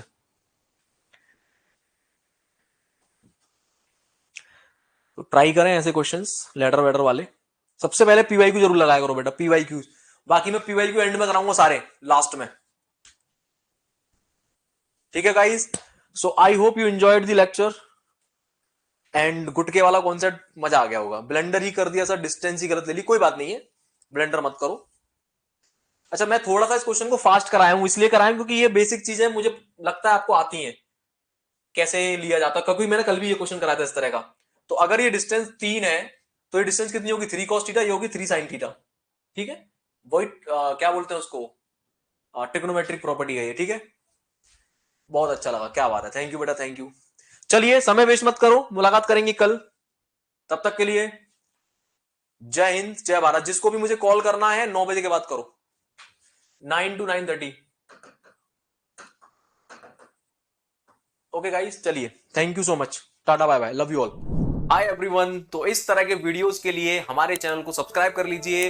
और अगर आप गेट, ईएससी, पीएसयू, एई, जेई एग्जाम की तैयारी कर रहे हो तो हमारा एप्लीकेशन गेम लाइव डाउनलोड कर लीजिए, जहां आपको मिलेगा depth course with test series, practice paper, mentorship, जो कि सबसे जरूरी पार्ट है दोस्तों। तो जुड़िए हमारे साथ और एश्योर करिए अपनी success. Thank you so much.